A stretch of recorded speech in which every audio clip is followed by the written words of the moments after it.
creation process in Krita. Why and how to create brushes. Yes. We'll first talk about the reasons why you would want to create a brush, and then I'll show you how to do that in Krita, how to manage them actually. Leave that page, I'll just pop the chat here and I'm ready to get working. Okay. So, I've been making brushes with Krita for a little while. I have a set of brushes that's free that you can get on Gumroad. I think the link is in the video description. But as far as brush creation is concerned, you do want, as artists, to create your own brushes. The reason is it makes you faster artists overall. Obviously, it's not going to increase your actual artistic skills, your understanding of form, lighting, and all that stuff, but you are going to create powerful tools for yourself. So, yeah, it's always useful. So to answer the question why we would want to create brushes at all, first of all, you can achieve unique effects with certain brushes. I have some examples here from Divad's brush set. He has a few brushes that you can find that draw grass, for instance, patches of grass for his illustrations, and these are very efficient brushes. And then another reason is that the brushes you will create will be tailored to your very needs. So that's what I'm doing with my brush set, and I have brushes that are really focused on game art, like the needs of game artists. The brushes, contrary to lots of sets you can find online that were made by illustrators, apply very thick paint on the canvas. Basically, they try to reduce as much as possible the amount of brush strokes you are going to use to achieve a certain effect. And you do have tools like these which allow you to fill shapes and that have parameters that are really specific for the needs to which are very specific to the needs of game artists. That is to say, often you need to fill shapes to create characters like that, to create the silhouette first and then to fill it. And you need sharp silhouettes like these. Alright, so on top of that, by creating your own brushes, you are going to be able to work more comfortably because you are going to make brushes for yourself, for your very needs. Again, with the brushes I'm creating, I'm making brushes that are very thick, that are really strong when you paint on the canvas. So this is a personal taste and I feel like it allows me to work as fast as possible. Now, what's a good brush? A good brush is simply a brush that solves a certain problem you have. I'll give you a few examples with these ones. Okay, I'm gonna try to pull that, make it bigger. It's pretty hard with the pen. I'm gonna use the mouse in that case. Okay, let's make the icons a bit bigger. So, you have a handful of brushes in there, and let us start with these, because basically the brushes are designed around a certain workflow. You have a few sketching brushes, for instance. You have this one, which is really weird, but that is meant to force you to focus on the big picture when you are drawing a character sprite. So I'll try to make a little cute character in here for some platform game. And this brush only makes thick, transparent strokes to get you started. Okay, we'll give him Rayman-like fists and feet. Very straightforward. Thereafter, you can use some brush inking pen to refine your character. You just have to use, so that one has a fixed size and I'm going to use the stabilizer along with it. And you can use that. It's going to be pretty hard as I haven't warmed up before the stream, but this one allows you to create shapes that you are then going to be able to fill using Krita's fill tool, like that. And it's going to help you create clean shapes for your character. You can also use a shape drawing tool like this one if you want to directly draw the silhouette of your sprites, if you want to. Then you have a few brushes that are meant to help you fill the inside of a sprite. I'm going to use a selection to create the base for the head. That. I'll fill it with a base color, a skin color in that case.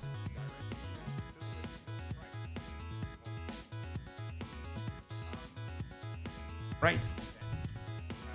Then I can use one of the paint brushes to add shading with a painterly style inside of my shape. And it's going to give you a really smooth result. Like we have a little issue in there. There's a missing brush tip in Krita apparently, sadly. Alright. So yeah, good brushes are brushes that solve your workflow issues. Just like in VVAD set, you can find a selection of textured brushes with that stamp icon, and these are really meant to make it faster for him to actually, for instance, draw chains in an illustration. Like he has that chain brush, and we make brushes like that for ropes and chains, for instance. They are really, really handy when you are working on a certain project and you need to reuse the same pattern over and over again. Just like that, he also has that grass and those flowers, for instance. Pick a better color for that. That green is a bit muddy, but yeah, this one is better. So yeah, he has a brush that's going to stamp the same flowers and flip them over. And if you zoom out, then inside of an illustration, it's going to give you those really nice flowers and add a bit of life to his grass and environment. Let me delete all that. So now, how do you get to create those brushes in Krita? Well, here's the tricky part. Brush creation and management is not the easiest thing to do in a digital painting program. In Krita, first and foremost, you have to use existing brushes as a base. So we can take any of the brushes we have in here. You can select any of them. You have to click on that brush engine icon in the toolbar at the top of the screen to access the brush engines and all of the brush parameters and to create new brushes. You can also press the F5 key. F6 is for your brush library, which allows you to pick presets and to tag them. But with F5, you access the brush engine editor, the brush editor, which has this interface. So I'll run you through the UI very quickly. On the left side, you have a list of brush engines. The engines are, for the most part, a bit experimental. They are not all useful, but the most useful ones, I think, are the Pixel and the Color Smudge brush engines, the two basic ones that are the most flexible as well. Then you have the Shape brush engine that's useful. I have two presets for it, for game art, very, very useful for that. It's actually taken from a program called Alchemy, which was it's an open source concept art program that's available online for free. Hold on, get a Google page here, and let's go to Alchemy program. And the program hasn't been updated in quite a while, but basically it allows you to paint very organic shapes for concept art mainly. I mentioned it in my one of my latest tutorials. So the shape drawing tool allows you to draw shapes basically. I have two presets, one for regular smooth shapes and I have one here for pixel art. I don't know if you could see that it's a bit pixelated. Really useful engine. You have the spray engine, which allows you to scatter elements around, mostly rectangles and circles. It has some different parameters from the pixel brush engine that make it interesting. You also have the hatching brush engine, which allows you to do cross hatches. It's really dedicated to that. I will jump to the clone engine, which is quite straightforward. It will allow you to clone pixels on the screen. So let me draw a few shapes and then I'll grab DVAD's clone tool and you can use the sampling tool to sample where you want to actually what you actually want to clone, and you can see the source and the target while I'm painting here. So the clone brush engine allows you to do that. It's an equivalent of the clone stamp tool in Photoshop. The deform brush engine is quite interesting. It's, well, as the name suggests, it allows you to deform stuff on the canvas. You can also deform things in Krita using, hold on, I really have to grab a sprite in here.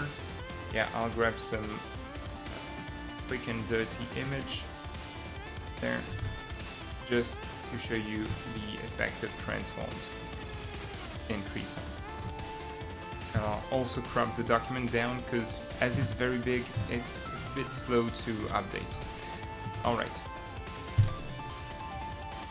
So, you can use that deform tool to move things around on the canvas. You can do more than that with this engine, I will show you. But you might know by now that you can also use the free transform tool in Krita with the Ctrl-T keyboard shortcut, and you have a variety of tools to also deform your layers and your selections. You can use the cage transform like that, edit certain parts of your layers, and you also have a tool called Liquify that gives you a brush as well, and that gives you maximal quality when it comes to deforming your actual layers, your selections. Now, that brush engine is faster. It allows you to make small changes like these, certain effects like those, and it gives you access to a range of effects, like you can create swirls like that, you can create some kinds of spirals basically. So it can have some interesting specific use cases. But one use case that's especially interesting and that's not covered by the Liquify tool in here is that you can use those brushes to do pixel art types of deformation. So you can keep hard edges. I will draw a rectangle in there that's pixel perfect, just to show you.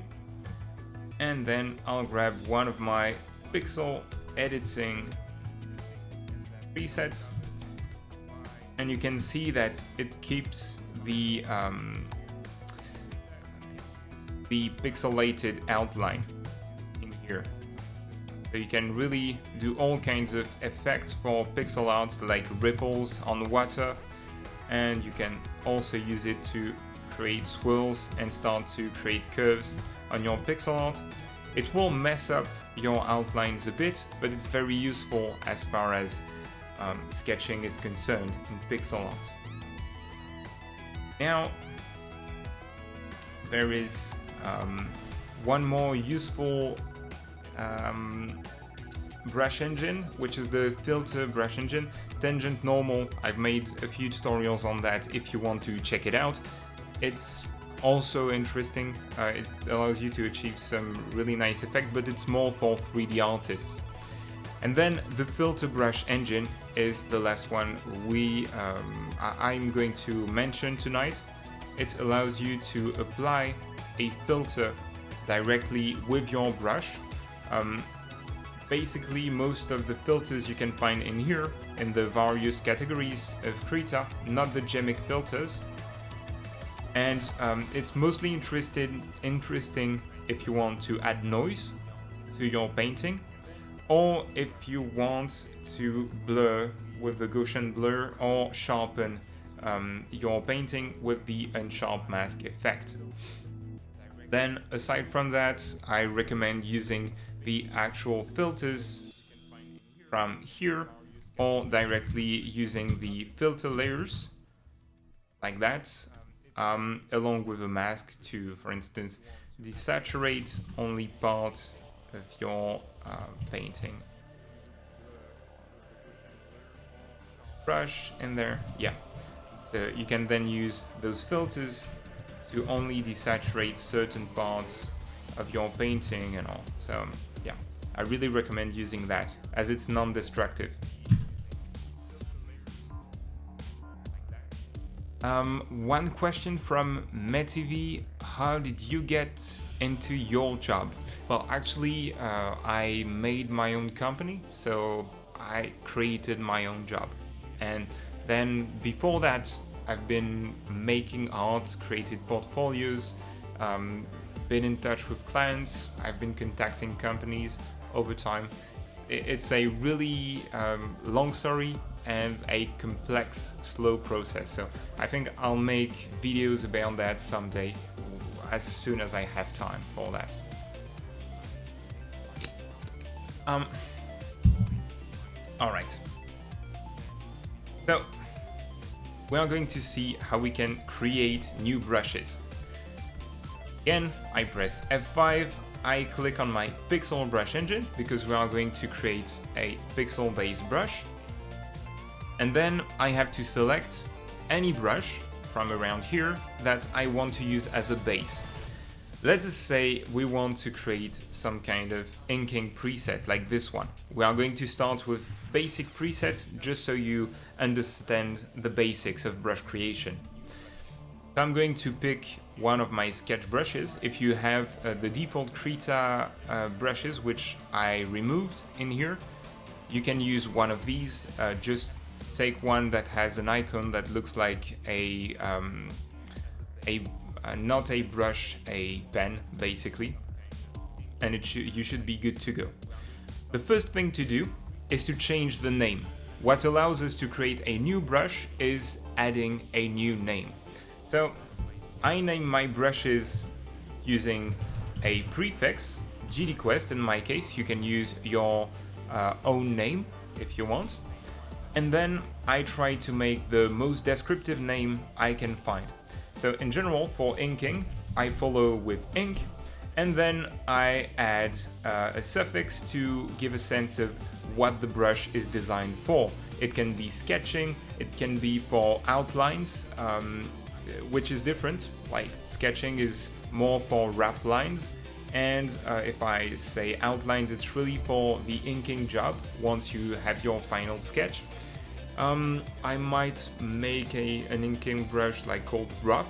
I think I have one here called Rough, and it's basically for really rough outlines and sketches.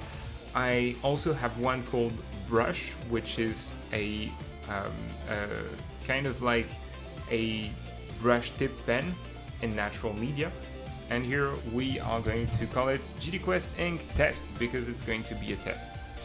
And you can click directly on Save to Presets to create a new preset, and you can find it here. You can see that it used the frame on the right side of the interface to generate the brush's thumbnail. It's very hard to make a proper thumbnail from within Krita. We can actually make it differently. I will show you thereafter how I do that with my own brushes. I actually paint them in a separate Krita document and then edit the brush preset itself to use that thumbnail manually. You have to do that, sadly. So in the meantime, we can draw something in the square to just have a more representative stroke, that's something that represents our brush. And then in order to update this thumbnail and to save our brush again, we have to tweak a parameter. And you can see that the overwrite preset button turns white. We can then click it and our brush has been updated. So although Krita jumps back to the start of the list, the brush is still selected, so we can keep on modifying it. You have everything that's about the brush's behavior is contained in the center of the interface. So this is really complex. As you can see, there is a ton of parameters to learn about. You can select a parameter by clicking on its name. You have checkboxes to the left of a variety of parameters which allow you to activate them. So basically, on a brush preset like that, if you can't see any check mark on the left, it means that the parameters are not used. So then you can collapse them and reduce the amount of parameters you have on your screen. Just note one thing, you will always see the strength parameter checked by default, but unless the pattern parameter in the texture category is also checked, it won't have any effect on your brush. And I'm starting to lose my voice, God. So, you can uncheck that and fold the texture category as well as the color category. We won't use that by default. We will look into them a bit later, but these are really not the most important ones. The most important category, which doesn't have a checkbox because it is always active, is the brush tip. The brush tip is that you can see the shape Krita draws on your screen. It's a representation of your brush tip. So if I just click once here, I'm going to deactivate the stabilizer so it works a bit better. If I only click once, I apply the brush tip on the canvas once. A brush in a program like Krita is just your brush tip applied tons of time in a row. So I'll show you that with that spacing parameter. We're going to have a very high spacing. Look at that. When I increase the spacing of my brush, so it's really, really high, you can see my brush tip drawn individually, like many times on the canvas, but not so many times that it creates a continuous line. If I lower that spacing parameter, then I can start to draw lines, and you can see that we already have a nice inking brush in there. So that brush tip can take all sorts of shapes. First of all, you have 3 tabs at the top. The text one, not useful at all. We're really interested in auto and predefined. So what are these? The auto tab allows you to generate a brush tip mathematically. Krita will create it for you in a sense. You have a few types of tips, which you can see on the left sides here with the drop-down menus. So the mask types allow you to create the brush tips using different algorithms that are more or less soft and more or less resource intensive as well. So you have the ability, you have the default one with simple parameters, the soft one with a curve that controls the transparency of the tip, and the Gaussian one, which is a bit like the default one in all honesty. Most of the time, if you want to make a basic brush, you will use that default tip.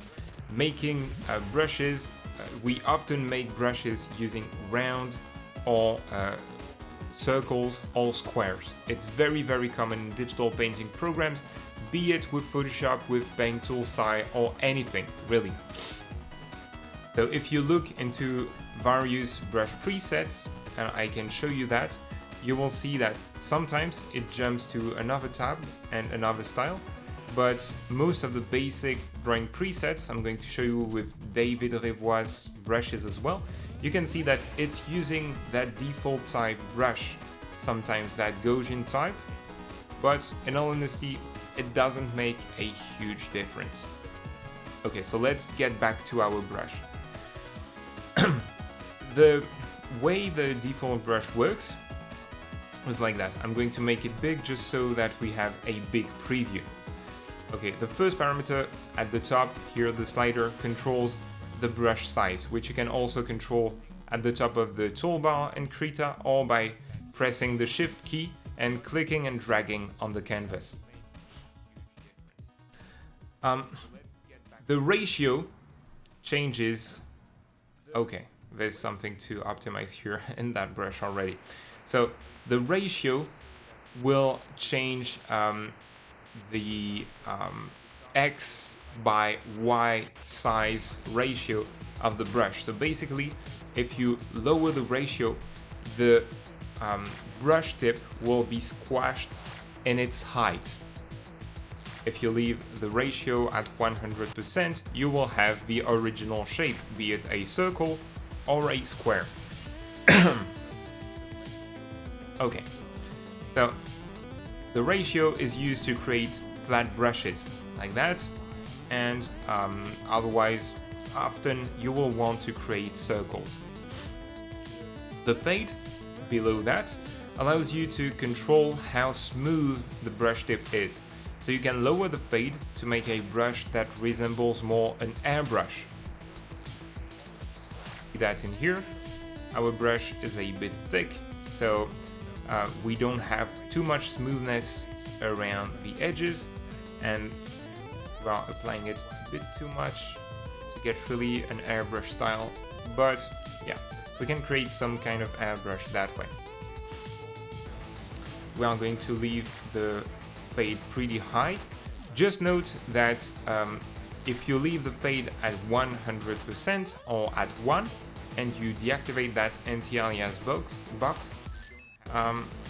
the result is going to be pretty messy. Oh, having an issue in there.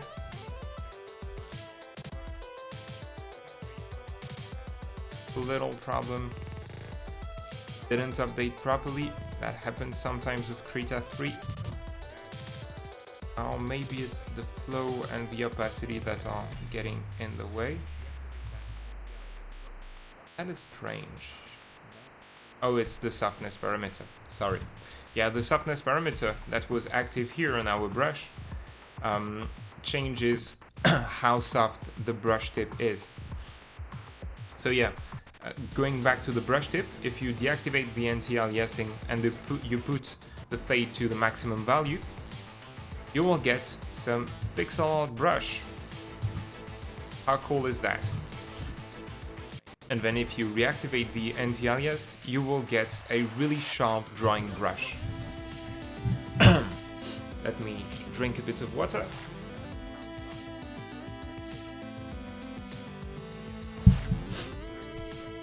Alright, so sorry for that, I've been sick for the past week and it's the end of it, but I still have some remnants of that illness, some little cold.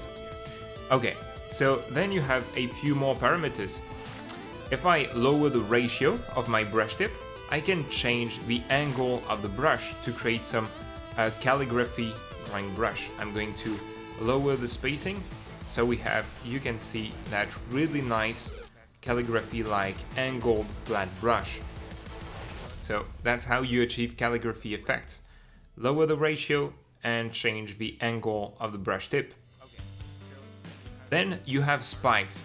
So spikes allow you to duplicate the brush tip to draw it multiple times. It allows you to create some wonky drawing effects for fairly cheap performance-wise. And using the square, you can see that you can do some kind of blocky effects. That's really more for concept artists among you who want to create interesting effects. I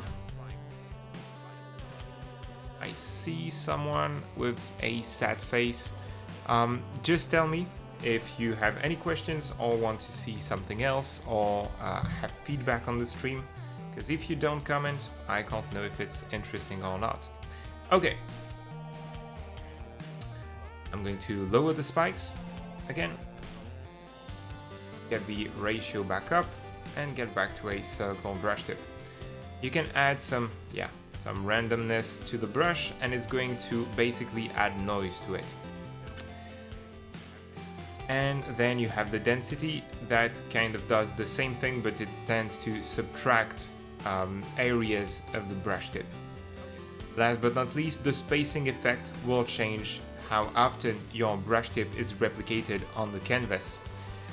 There's an auto checkbox, which allows you to basically, if it's checked, the spacing will be based on the size of the brush. So the spacing will increase with the size of the brush. And then, if you uncheck the auto, the spacing, okay, so the spacing will be based on it's a bit complex, on a percentage of the size of the brush. So basically, if auto is unchecked and you use a parameter that's a bit above 1, you can see that each tip will be about one time the size of the tip itself and a bit more spaced between one another.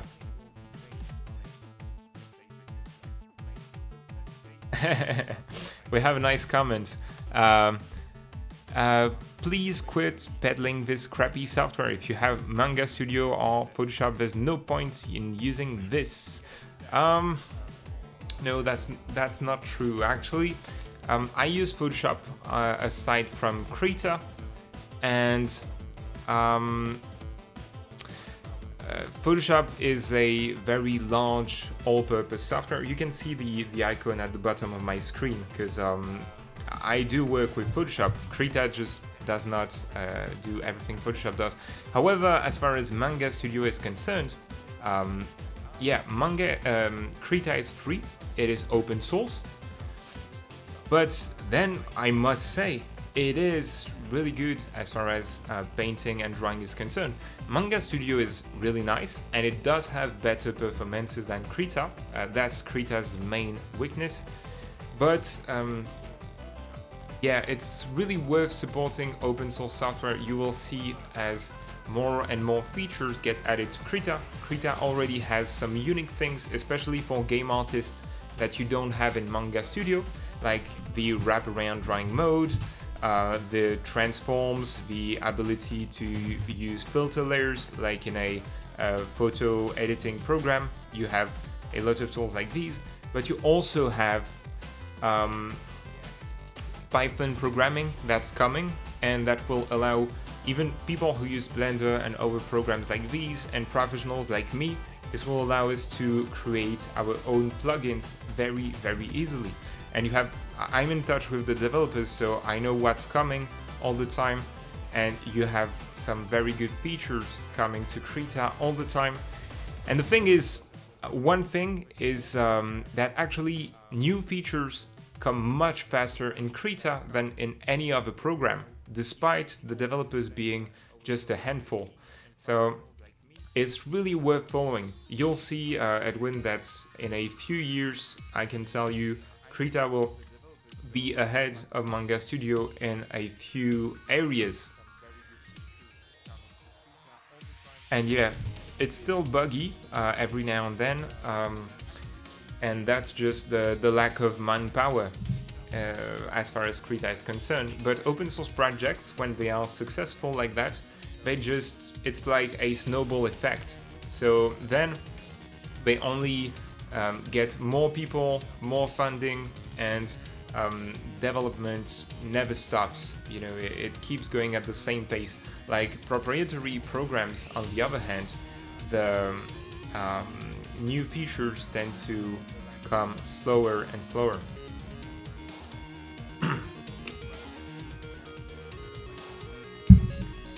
But yeah,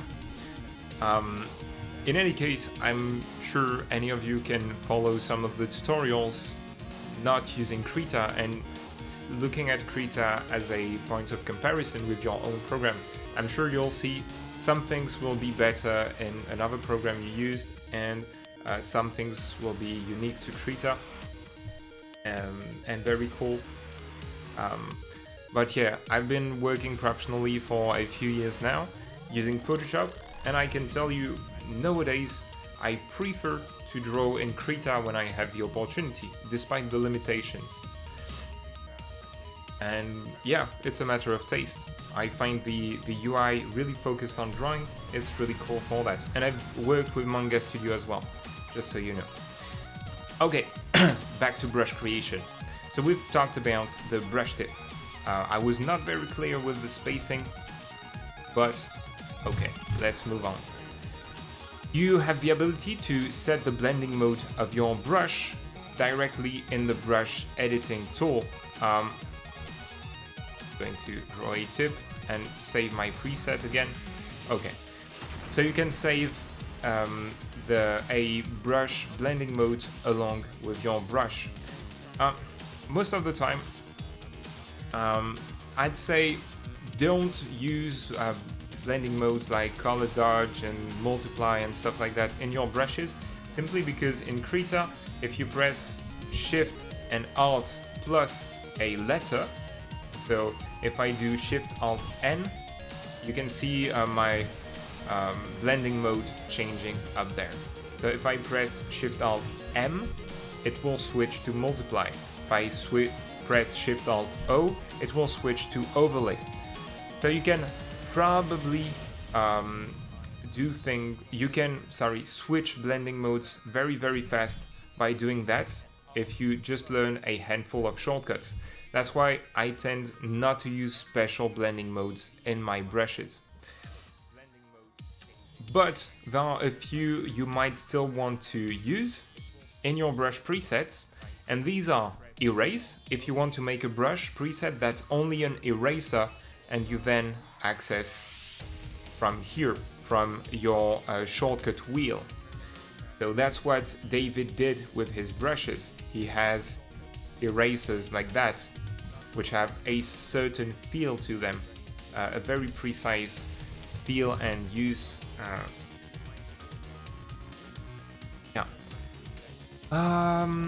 Actually, the Surface Pro pressure sensitivity things is currently being fixed. I know that the developers were working on it. So yeah, it is due to Krita, but it's only, I think, on Surface Pro 3 and 4 or something like that. But they've been working on it. The main limitation with Krita is that they have to buy the hardware if they want to fix things on very specific devices. And like Surface Pro is quite popular among artists, but actually there are very few users. So yeah, unless they are given a device like that by Microsoft, or they can afford one, because it's more than €1,000, I think, they can't fix it. But they have one, I believe, and yeah, the bugs were reported, they are going to be fixed, so don't worry too much. The next version should be coming in August, I think. New versions get released very often. So yeah, you can use the erase blending mode, and another one that's very useful is the greater blending mode.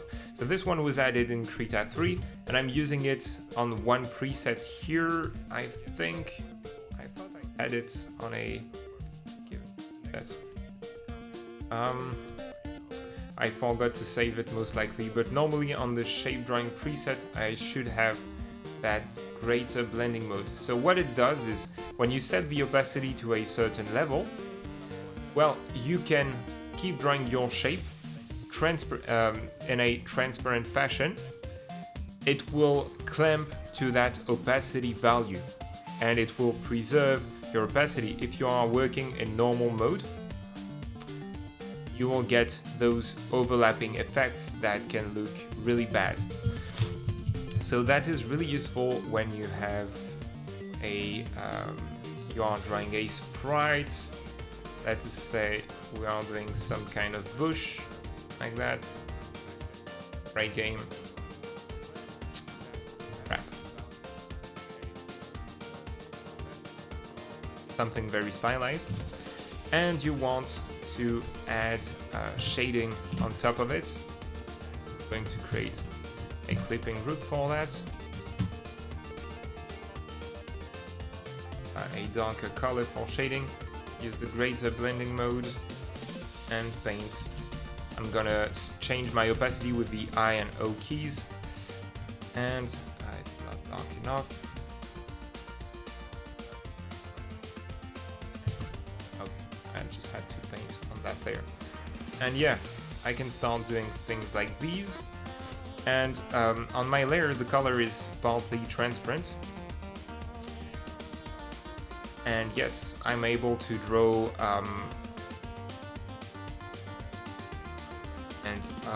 yeah, just one thing, please, no insults. Yeah, better if you get out. I don't want people to insult one another. Okay, so yeah, you can use that greater blending mode to keep painting transparent pixels and overlapping strokes.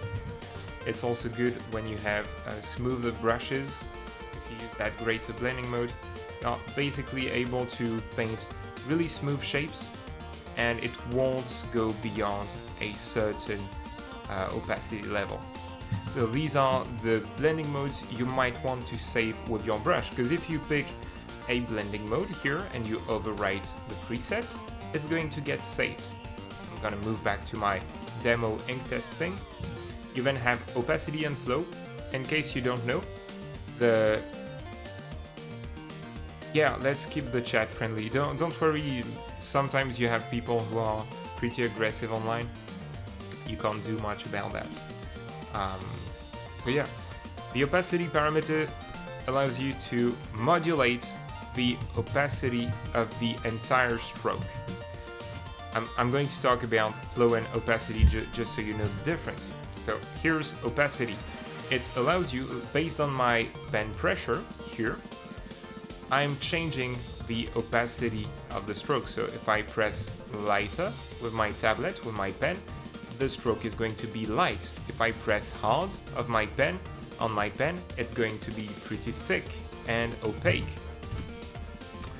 Okay, now the flow. I'm going to deactivate the opacity by clicking the Enable Pen Settings here and activate the flow. Now I have to change that curve a bit. I'll tell you a bit more about those curves and parameters thereafter. I'm going to make it really soft. So the difference with the flow, you can already see it, is that the flow, instead of affecting the entire stroke, affect each dab, and the dab is when you apply the brush tip once. So the flow is the opacity of the dabs, of the brush tips being applied on the canvas. Basically, the difference, so you can remember it better, is that the opacity is kind of a computery effect, but the flow, on the other hand, controls kind of the amount of pigment you apply on the canvas. It's better at making your brush strokes feel like natural media.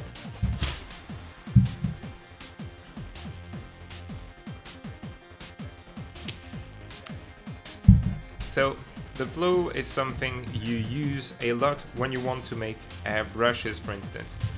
This airbrush preset I've made is really smooth. I'm using pure black here, and you can see how smooth it is.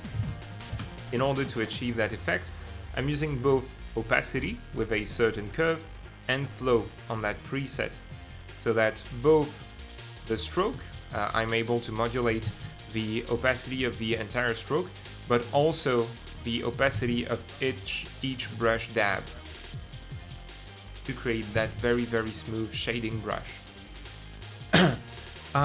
It is possible to make calligraphy with Krita. Yes, like with any digital painting software, I guess. And Mir Tomiel, your question is that bending overlay effect a normal occurrence in digital painting? Sorry, but can you reformulate the question maybe, because I'm not sure what you are talking about. So back to our demo brush. We are now going to talk about this long list of brush parameters. So when we click on opacity in the left column, we are provided with a long list of options, a curve, and a slider here. And actually, if you click on almost all of the remaining parameters in the brush engine, you will see that you get those parameters and those curves always, pretty much. So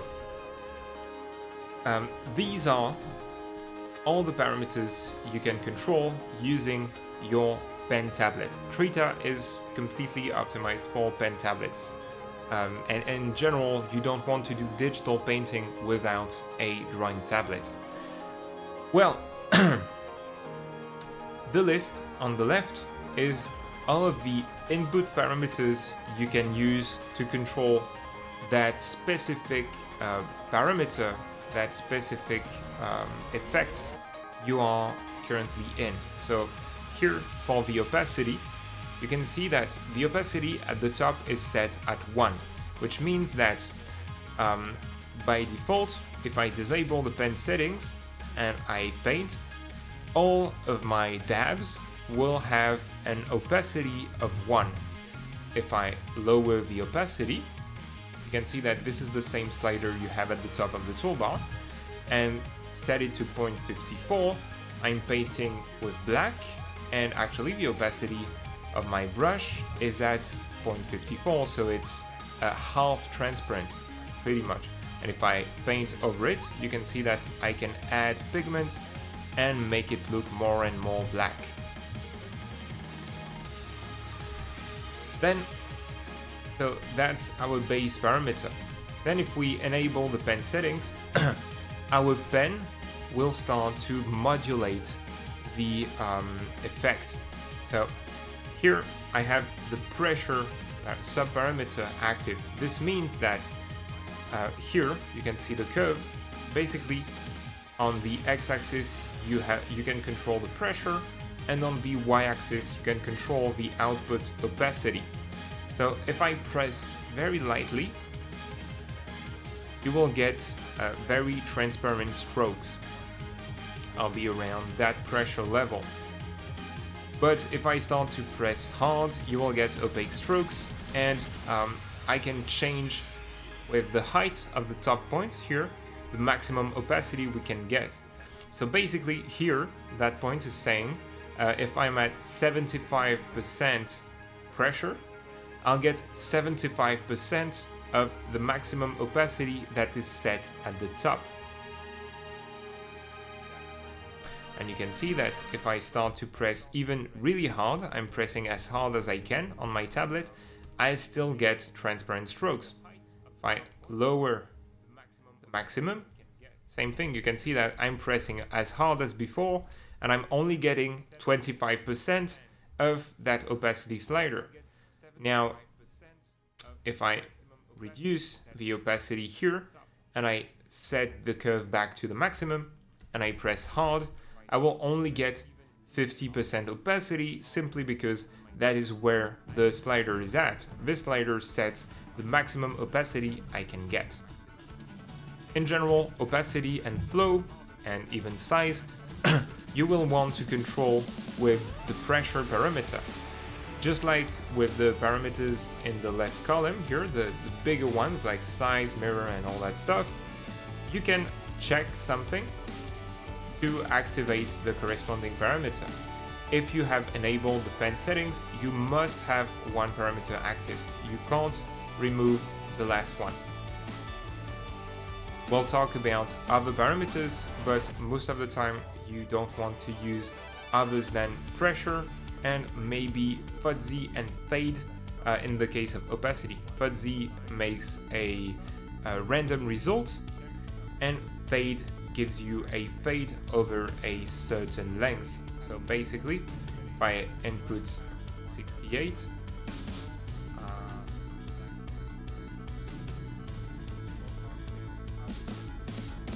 other way around. In that case, I just want to show you that parameter. Probably a length in pixel. So these parameters I just want to show you, but I actually use very rarely. Yeah, you can see how it's not pressure dependent, but it's the length of the stroke that controls the opacity. And after having traveled across, I guess 1000 pixels in that case, my brush stroke becomes completely transparent. And we'll have to tell the developers that they have to change that slider because the value is way too hard to edit. But let's set it back to pressure. We'll control the opacity with our pen pressure.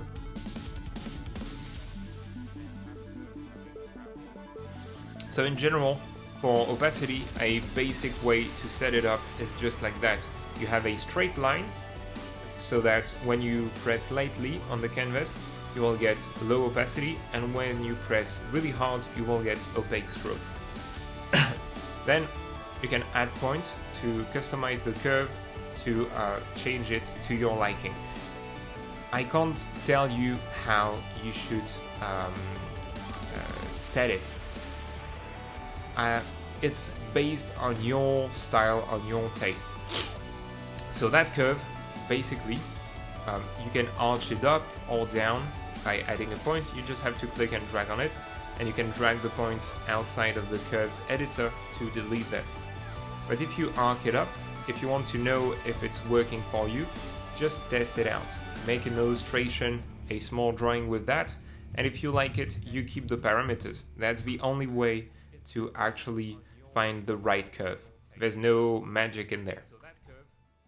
Okay, and then we have the flow that works about the same way, but as I've told you, it affects the opacity of each and every dab. So for inking presets like we have here, like we want to do, it's not really useful. We are going then to deactivate the flow and to leave about everything deactivated, but the size. We want to have control over the size of our brush. So same thing, you can control the size of the brush with your pen pressure, and just a straight line like that is a good starting preset. Then I do like to arch it down just so that I have a lot of control on over small lines at the bottom, and then if I start to press harder, it gets less precise.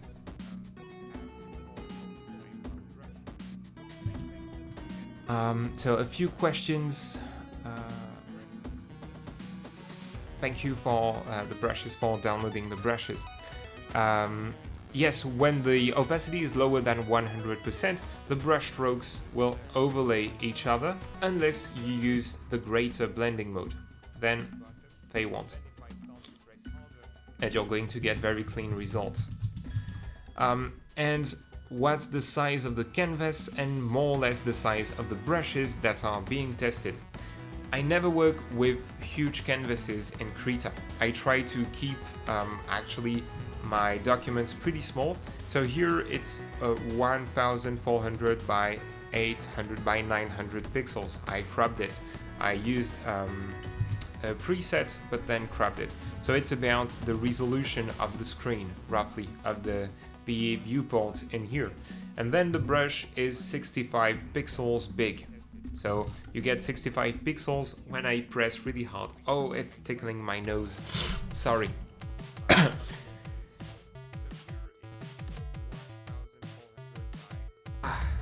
I feel like, how is it called? Sneezing. Sneezing, yes?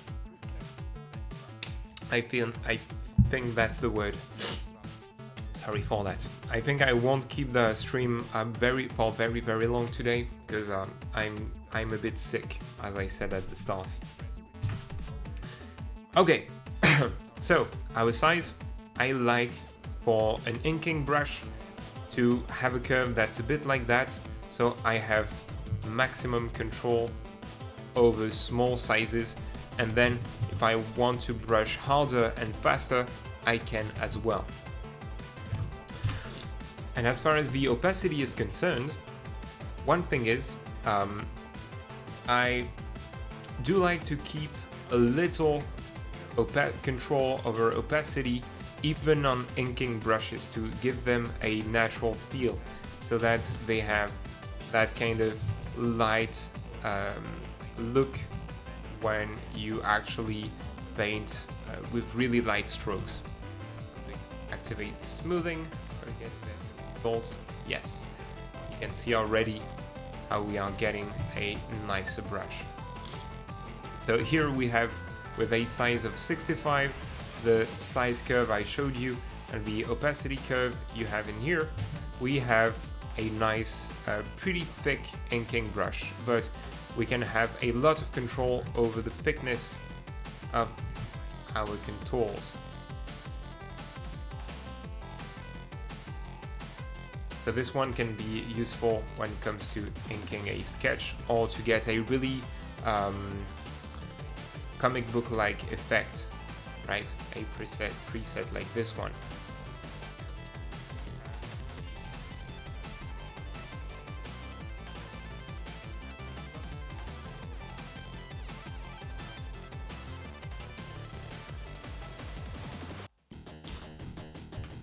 So yeah, I like the brush. I'm going to sketch. Hold on. I want to sketch a thumbnail real quick. Okay, I had to set it back to normal. Alright, sketch a brush stroke, and then click on Overwrite Preset to save our changes. Now if we move back to the end of the brush list, you can see we have our inking brush again. Alright, there are lots of parameters to cover. I will just give you an overview of the next few ones because they are rarely useful. So, the spacing one allows you to control the spacing of your brush. You know that spacing parameter to modulate it with the pen pressure or everything. This can help you to add some randomness to your brush. Honestly, I've never used it. I've never found a use for that. But let's can get anything that's interesting. Maybe I have to crank up the spacing here. Okay, I forgot to activate it. That's why it wasn't working. So yeah, if you start to activate fuzzy spacing, you can add some randomness to a brush like this one that could create some kind of magic trail. You will. So I have to explain why you have spacing here, because most of the time it's not really useful, but it works a bit like scatter, but in a different manner. Spacing will change how the dabs are spaced out compared to one another. So for a magical random effect, you could use something like that, especially if you start to use a pretty soft brush tip. You could create some magic particles with that, but using that trick, you would be able to control the exact stroke, like the curve on which your particles sit. Smaller, cast you aside. So let's say we have our character and kind of magic around him. Okay, that's a horrible color to choose. Yeah, let's try something like that. Okay, so you can have that with the spacing.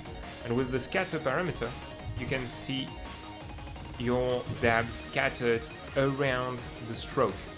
So they are not going to follow exactly the curve you are drawing, they are going to be scattered around. That's why you have those two parameters. They serve slightly different purposes, slightly similar purposes, but they allow you to achieve mildly different results. Then you have the mirror parameter, which allows you to simply mirror your brush dab. Let's mostly useful if we use a predefined brush. Nice spacing. So this is a brush from David Revoix, and we are going to enable the pen settings and use the fuzzy parameter so that our brush gets randomly mirrored horizontally and vertically. So the mirror thing is really used to achieve, to randomize your brush most of the time. You may use it for in some of the cases, but yeah, most of the time that's that. The softness parameter reduces the fade of your brush, basically, so it only works if I'm correct with the auto brush tips. And then you can control it using pressure, but you could also use fuzzy to achieve a random effect like this one. You can see that some of the brush tips, the dabs, are really sharp and some are really blurry. If you want to create a brush that creates a bokeh effect, I don't know if you know what this is. I should have texture around. This is a bokeh effect. So you have this is a chromatic effect you get when you take very blurry pictures. You get very blurry lights, and to achieve an effect like that in Krita, you could create some kind of brush that has a fuzzy softness parameter with some minimal fade level, thing like that.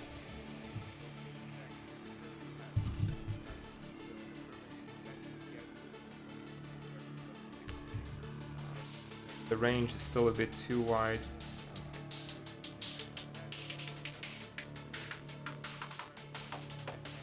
So yeah, you could achieve effects like the ones I showed you on the picture, having slightly transparent brush dabs like that, where you could create a brush using the softness parameter. The sharpness is more for pixel art. Basically, it converts your brush to a pixel art brush. It removes the anti-aliasing. It aliases your brush, rather. This is one you may see in some pixel art based presets. Then you have the rotation parameter. This one is extremely useful. I'll show you how useful it is. So we have to lower the ratio of our brush. We won't be able to see the rotation with a simple circle, and I'm going to lower the spacing substantially, yeah, so that we get smooth strokes. So rotation, we want to control it using the rotation parameter, which controls no, hold on. No, it's the direction parameter. Where is it? Drawing angle in Krita. Okay, so based on our drawing angle, the brush is going to turn. You can see how the brush tip turns with the brush right there. So this allows you to create really nice brushes like pen markers. But generally these brushes are pretty resource intensive because they require a very low spacing. Now, in the drawing angle parameter, Krita offers you the option to fan corners. This is going to add a few dabs whenever you turn and you make pretty sharp turns. So you have some detection threshold in here. The lower it is, the more often Krita will add brush dabs and keep it around 30 degrees in general. It's pretty cool. And this allows you to fix a little nasty effects when you are rotating with the brush. This is a really nice way to create organic brushes. Then you have the lock parameter here, which allows you to lock the direction in your brush based on where you start drawing. So you can see that If I start going down, my brush will be angled down. If I start going up, my brush will be angled up. So this creates for really nice effect for calligraphy. Who was asking about calligraphy? Yes, Genmin. You can use that parameter to create a very flexible calligraphy brush.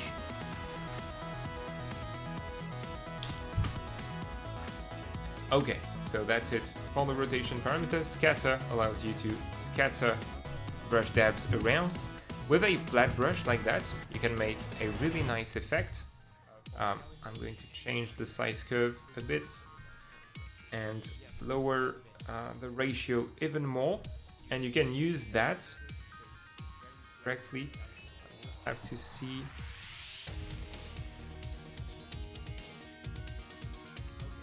We have to use both axes. Pressure. So yeah, you can generally use that pressure then. I really have to modulate on the parameters for it to work as it intended. But this you can use to create the something that resembles waves. Let me show you. I'll pick a blue color. Okay.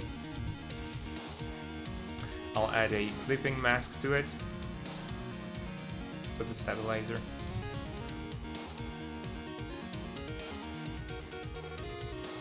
You can really create some wave-like effect with a brush like this one. Like the foam on the waves. Would take a little while. I would need to use references to draw it properly, but I guess you can see what I'm talking about. So yeah, that's something you do with the scatter parameter. Again, a round brush tip and a low ratio. And then you have a whole category. Is it possible to export custom brushes into a Krita bundle? Yes, it is. Obviously, that's how I make my bundles here. So you have the GDquest V4 and the GDquest Lite pack here that you can find on Gumroad. To do that, I'll show you in a moment if that's okay. We are going to finish our tour of the main parameters, the main brush parameters, and then I'll show you how to bundle and export brushes so you can share them online with everyone. Okay, so the color category allows you to modulate the color you have selected, your foreground, background color, and whatnot.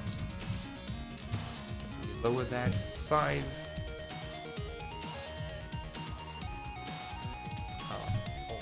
Up. Okay. Get back to that basic brush. So, let's pick a different brush, just for the sake of, yeah, having a more painterly looking brush. Okay, the brush tip seems to be missing. I'll have to fix that. It's strange. That's strange. Okay. And I'll also cast the brush presets aside because they're not really useful actually here. Alright. So, the color parameters allow you to do a variety of things.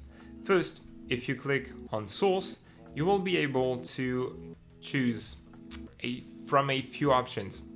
So that's a bit tricky. This allows you to paint with plain color is the color you have selected in your color picker. Gradient is your selected gradient here. So when you pick gradient, I almost never use it, but you will be able to modulate colors based on that selected gradient. You can see that the color I choose in the color picker doesn't affect my strokes. You can use that foreground to background color gradient, the second one, to use a gradient, but to still use the colors you have selected in your brush parameters. Then you have to use other parameters to control how that gradient is applied on your strokes. Generally, you want to do that based on pen pressure, and that's a really useful option. You have uniform random, which is going to apply a random color to your brush tip, mostly useless. Total random, same thing, mostly useless, gives that glitchy effect, but you will rarely have to use it.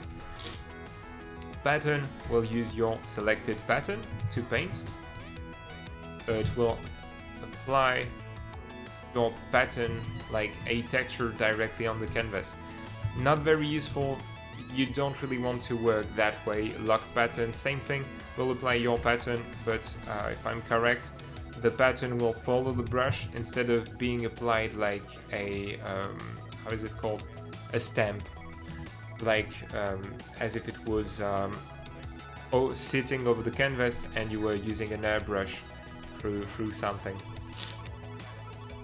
Okay, let's get back to plain color. You have a few parameters, darken, mix, hue, saturation, and value, that do exactly what the name suggests. If we check darken, well, let me get a light color. Based on my pressure, I'm able to darken my brush dabs.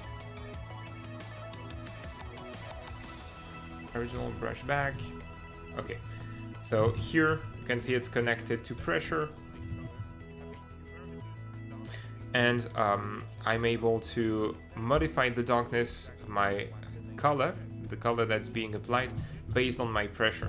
So if you set the curve really low like that, you can add some variety to your brush, and basically it will have a bit more character whenever you brush in hard.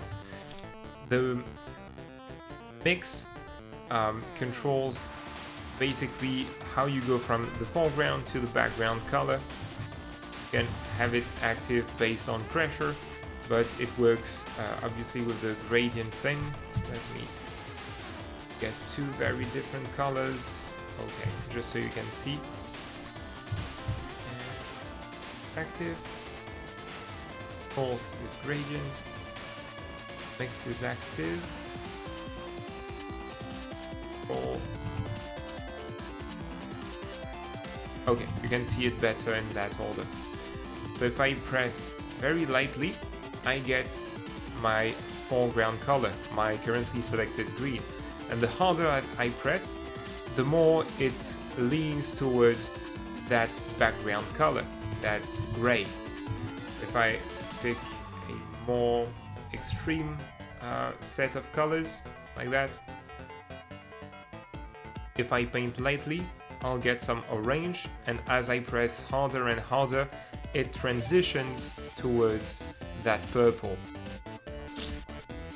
So that gradient brush, I haven't added any to my set, but I know that's one I want to experiment with. I first want to know exactly how it can be the most useful possible, but this is a great way to give you both control on the colors you use on your brush, but to get a super duper painterly look like that. You can see how the caps of the brush look very different from the actual main meaty color.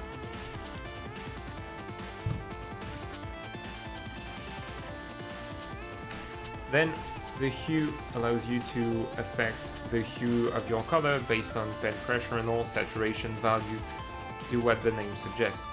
The airbrush basically will, the lower the value of this airbrush here, the faster you can see it here. I have to use an airbrush to show you, it will be better.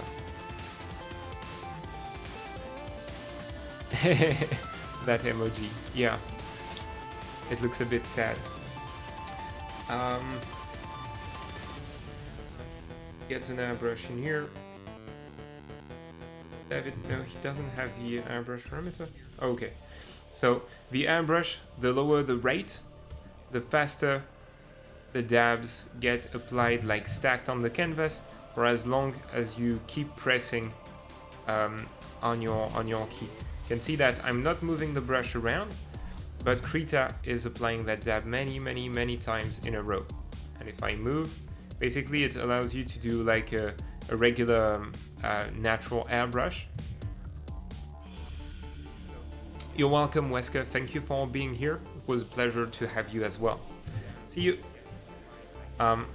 When you keep pressing on the canvas, yeah, your dabs will stack and you will get that natural airbrush effect. Like as long as you pull the trigger of an airbrush in real life, it keeps throwing pigments on your canvas. Okay.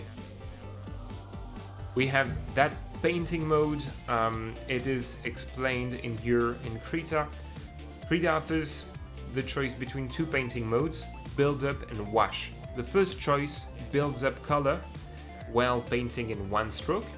The second choice gives you an even color in one stroke, even if you go over the same place again and again.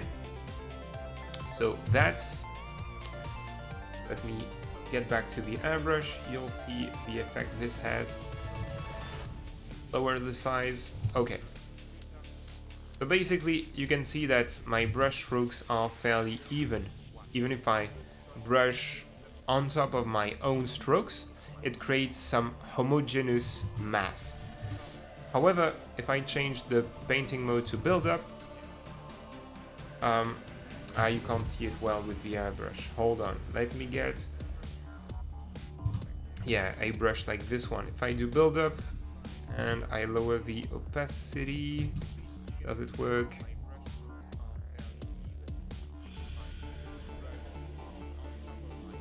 Okay, it's not taking my opacity in account. What's that?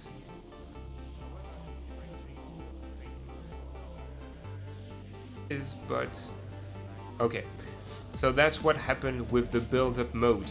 Basically, every time you brush on the brush stroke itself, it will overlap itself, just like when you create multiple brush strokes like these ones. I'll show you. I'll try. Yeah, you can see the overlap here.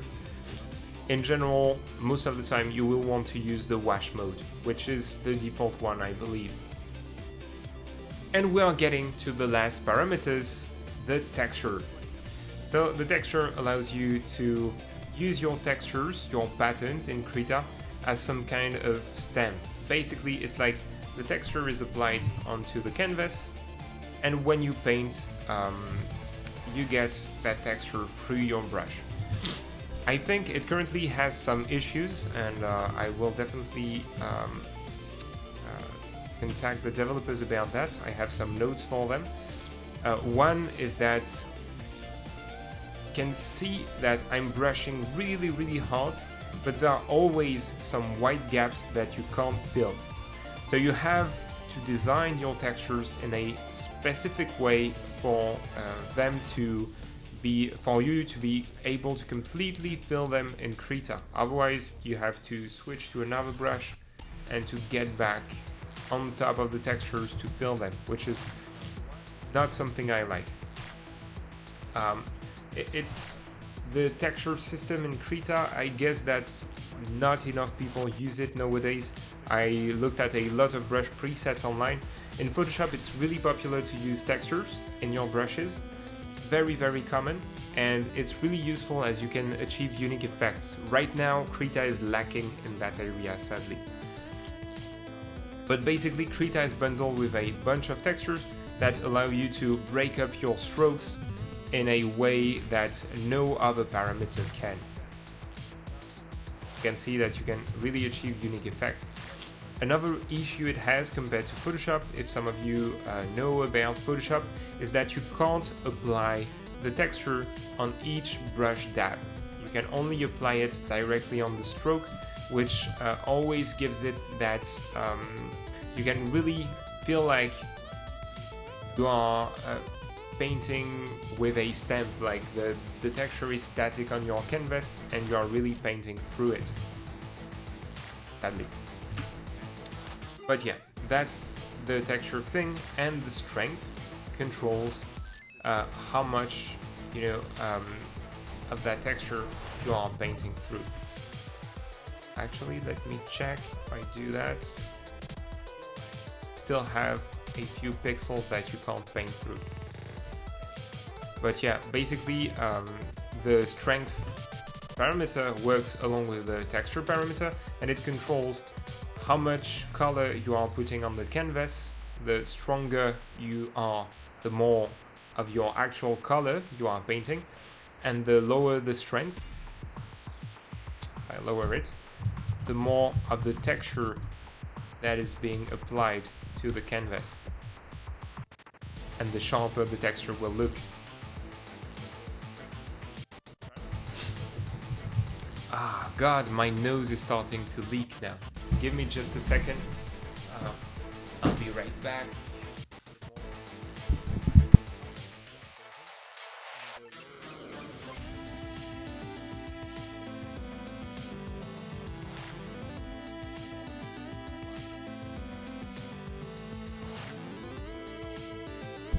Alright, sorry for that. Okay, so that's for the overview of the parameters of the Pixel Brush engine. And that said, I will show you how to create brush bundles, and I'll answer your questions if you have any, but then I'll cut the stream because, as I've told you, I'm sick right now, and as we are getting closer to nighttime, it's been a long day, it's getting worse and worse. I don't know if you can hear it, but I'm also losing my voice slowly but surely. Alright, so bundling brushes. It got a bit better in Krita 3, and I hope it will also get even better in the future. We are going to create a fake pack tonight, and to do that, we have to go to the settings menu and then to manage resources. And then in that window, you can find your bundles. So I have two here. I have the GDquest brushes, the ones I make, and the ones from David Revoix, which are completely free and open source, and I really recommend you to download them and use them. And on top of the GDquest V4, I have a light set of brushes, which is free, and I'm going to update it over time. So when we go to that Manage Resources window, this is where you can import all sorts of resources into Krita. You can import bundles, like the one we are going to create, and you can import brushes. These are not brush presets, pay attention to that, these are brush tips. So these are, in the brush tip category, the ones you can find under the predefined section, and these are basically image textures that you can use as your brush tip. Like, hold on, you can see I can select one in there. This one was made by David as well. These are some plants. Okay, you can import patterns, gradients, and presets is the buttons you'll use to import individual brush presets that you can find online. But if you want, most of the time, I think you'll want to import a bundle, and you have the first button for that. Then a bit lower, you have a button called Create New Bundle. You just have to click that one, and a new window will open. On the left side, you can set up the main parameters for your bundle. So you can name it, we'll name it Test Bundle. You can add some description, blah blah blah. Your name, author name, email, website, license if you want. You can apply an icon to it, so you'll have to navigate on your computer to find the icon. I think if I go to, is it in source? Where did I put it? I think it's, yeah, in thumbnails. I should have it. Okay, I'll grab one of my brush icons in there. I loaded it, and you can choose where to save the brushes to. On Windows, it goes to your document folder. I always change that to my desktop. Then you can choose what type of resources you are going to put in your bundle. You can see that you can add not only brushes, but you can add workspaces, color palettes, patterns, and gradients even. I'm going to select brush presets. We don't have to bother with that brushes category. When we add brush presets, even if they have a custom brush applied to them, so a custom brush tip, in the latest version, Krita will automatically add it to the set. I can show you that, I think. So, in the left column, you are going to select your brush presets, and click on that arrow to add them to the right side. If you don't like a brush preset, you select it and click on that other arrow to remove it from your bundle. Normally we can't see that here, but it should add the brushes to your bundle as well. I'll let you test that. This has been added in the latest version. It's possible that it's a bit buggy. I think I spotted a bug with that earlier in the stream. But basically, if it's not working, you'll have to go in there and manually add the brush tips as well for your bundle to work as expected for the end user. Yes, all of the live events actually get added to YouTube as soon as I stop them. So in an hour or something, it will be available as recorded on YouTube, so you can watch it again. So we can add any amount of preset. Obviously, we are going to add our ink test preset. And when we are done adding all of the presets we wanted, we can press the save button and it's done. We have our bundle. It has been saved to the desktop in that case. Hold on, having a few issues. My Windows as well. And if we go to the desktop, we can see we have a bundle file called test_bundle. Then I can click on import bundles. I navigate to my desktop, open the file that I want to, and there you go, it has been added. And if you go to resources, obviously the resources we added to that bundle exist in other bundles, so they won't get added. And if I am correct, you always have to keep the source presets loaded in Krita. This gets a bit technical, sorry, but you should, whenever you want to create a bundle, you should always deactivate the bundles and only use brush presets that are from within Krita. That's something I forgot, but yeah, this is something you have to do. So in our brush preset, only the GDquest ink test preset was added because we have added brush presets from other sets, from other bundles into it. Okay, I'm going to remove my two other bundles and just keep the test bundle, press OK.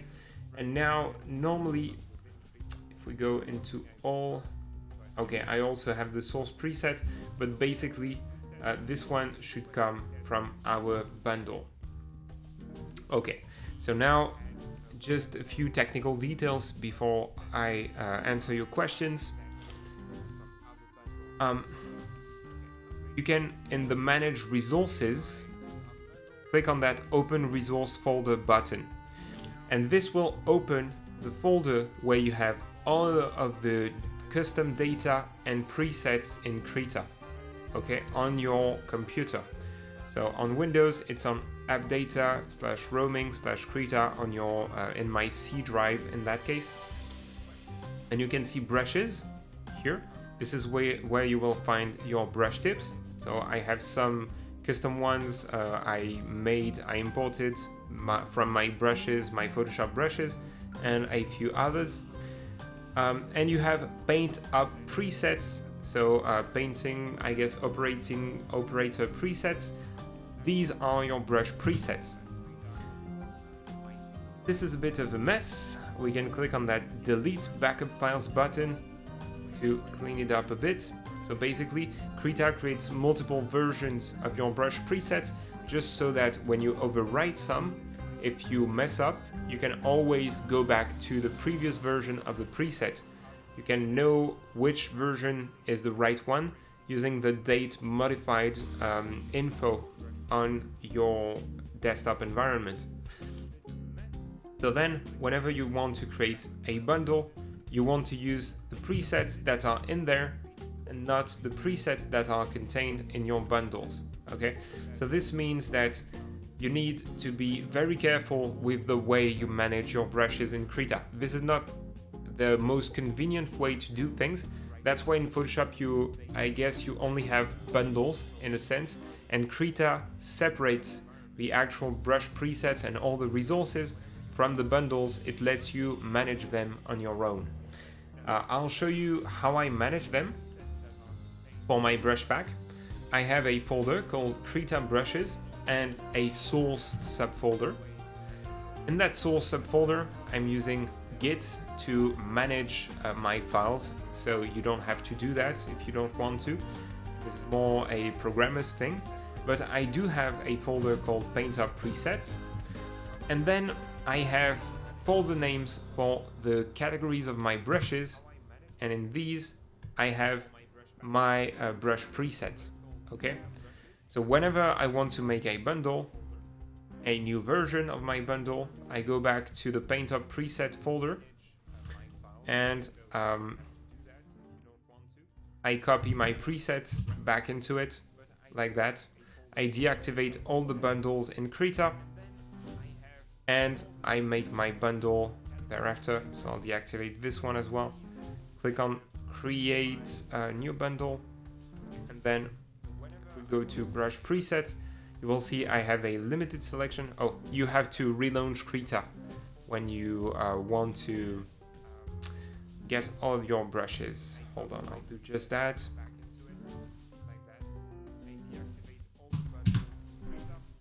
All right, manage resources, create a new bundle, brush presets, and then you can see you do have the brush presets in there. So I can add a selection of brush presets, and I don't think they are using any. This one should be using a custom brush tip. So yeah, now I can save my bundle called test2, send it to the desktop, save it, and now if we move back to the desktop, you'll have that test2 bundle, and inside of it I'll import it in Krita just to show you that it has the 4 presets. No, it didn't work. Okay, forget it then. I'm sorry, this is a bit messy, always managing resource bundles in Krita. That's why they had that extra stretch goal in their latest Kickstarter that was about improving bundle management and resource management in Krita. In general, this works, but obviously this is live, so this doesn't work this time around. Okay, but yeah. What else can I say before we cut that? I invite you to give it a try. Honestly, I've messed up a few times with this bundle management thing, and I do always have to clean up everything and make a test before I make a new version of the brushes that I put up on Gumroad every single month. Yeah.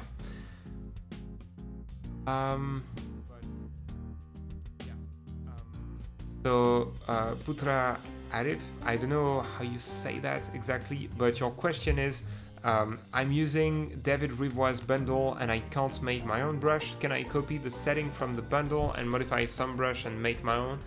So you have to go to David Rivoire's GitHub page and to download the individual source presets. Then you have to put them in your resource folder. If you are using the bundle, hold on.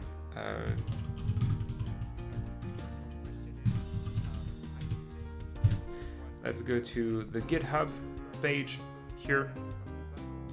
You can download everything as a zip on GitHub. I'll leave you the link in the chat. Here. Like that. So you have to download everything in there, and then you have to put that in your resources folder in Krita, which remind you, you can access from the Manage Resource window by clicking Open Resource Folder. So you have to put things from Paint Up Presets into Paint Up Presets in this folder and all that stuff. Then when you do that, you close and start Krita again, and you will find all of the brush presets inside of your all category in Krita. And then you can select a brush and modify it. Hold on, I open up the chat again. All right. So that's how you can use David's brushes in that case and branch them to create your own presets. And then you can bundle these, right? It's a bit complicated. I want to show you one last thing before I close the stream. This is how to add a nice looking icon to your brush, just like I have on my brushes, like a fully custom one. So you have to use those PaintUp preset files just as well, and you can open them directly in Krita. These are .kpp files, and you will see your brush thumbnail. So if I use my horrible looking demo brush from tonight, let me see, that's, and it's ink test. All right, I'll open this one up, and you can see it has our weird thumbnail. Well, I can directly paint in there and save, and this will be saved from within Krita. Then how do I do mine that look more complex? I do that by making Krita documents in which I paint the brush icons. I really paint them like any game asset or illustration. That if it's taking a bit of time to open up the document. These are pretty complex ones, but yeah, I make documents like these where I actually paint the brush tip, the cap, everything. And then I'm using a bit of a complex system where I export everything to PNG and I then mount them back up in Photoshop, but you don't have to do that. You just have to save them as small square images. I think the size is 200 by 200. Yes, that's the size. So you have to make a 200 by 200 pixel sized thumbnail, and then you just drag and drop it onto your .kpp document, insert as a new layer, you save, and it will save as a PNG apparently, but it will actually save it as a KPP file. So you press OK, and then when you go back to your PaintUp presets, hold on, to get back to my Krita folder, PaintUp presets, the test one, I'll just remove and drop it, this,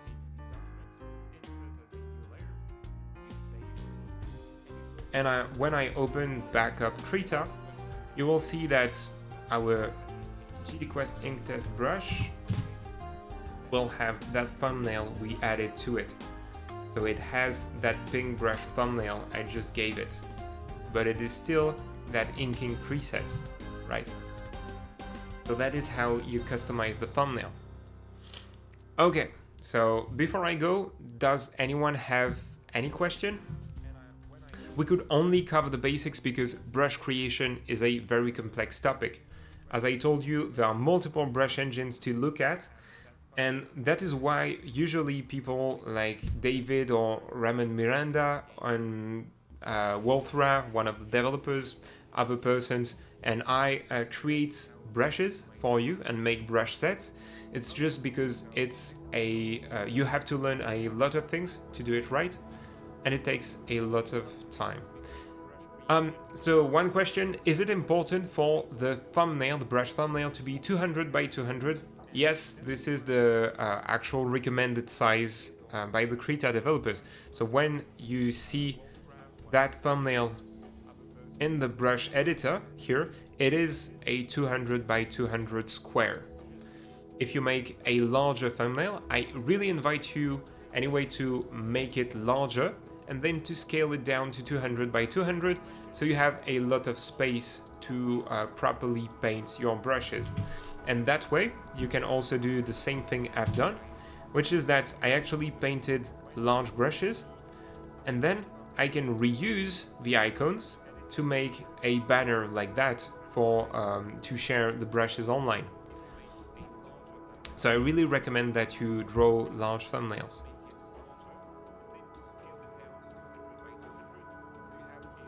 So since you mentioned pixel brushes, is there a way to scale up sprite art without making it go blurry, like in Photoshop's nearest pixel? There is the equivalent of Photoshop's nearest neighbor sampling algorithm. So I'll make a small document like that.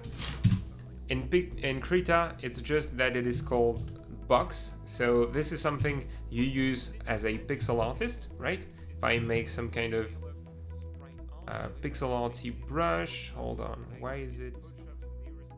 Okay. Let's try to make it look like a pixel art character.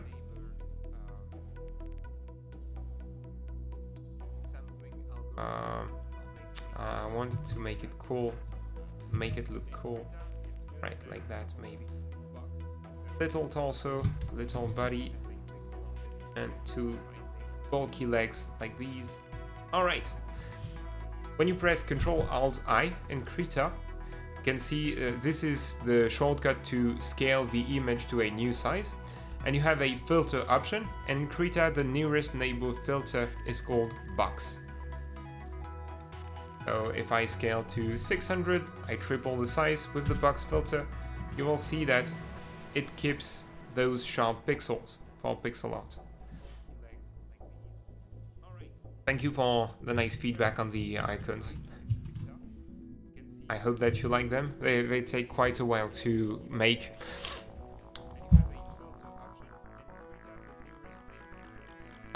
So yeah, that's that. Any other questions?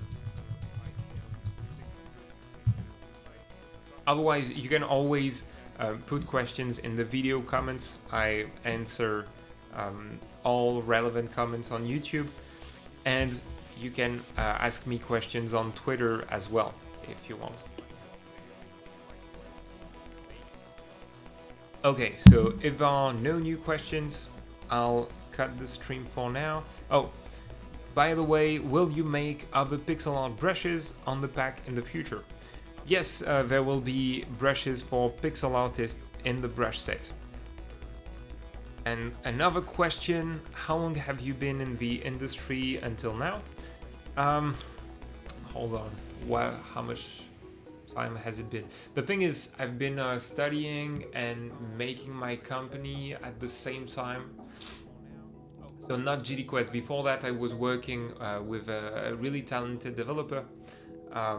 So we started in, I think it's 3 years now, a bit less than 3 years, or a bit more, something like that, around 3 years. Before that, I was really more studying, so I was doing 3D and all sorts of things like these. I was doing 3D art, I've been doing a little bit of technical game art. I wanted to get into shader programming, animation, and rigging. And I left 3D slowly to become really a game designer, to do all kinds of things. Nowadays, with GDquest, I get to do a bit of that, work a lot on language, speaking foreign languages, a bit of programming, a bit of art, and music as well. And a lot of writing. Yeah. So I'd say 3 years. I've been in the industry for about that long. And before that, I've had my first job, like freelance job, when I was 19, I think, or 18. So that was 5 years ago. Alright, so with that, I'll cut the stream. I'll just mention that you have a light set of brushes if you don't want to have to make your own on Gumroad. The link should be in the video description. I'll check that as soon as I can, and it's free to use it. You just have to input 0 in the money box here and click I want this, and you will get it. Alright, and you also have a premium counterpart, which is a paid product that helps to fund GDquest and my work with tutorials. Alright, and this one has more brushes, obviously, but I will be updating both throughout the year and in the future. So have a good evening, have a good day, everyone. Depends on where you are living in the world. Here it's the evening in France. But see you soon, and see you next week in the next tutorial on GDquest.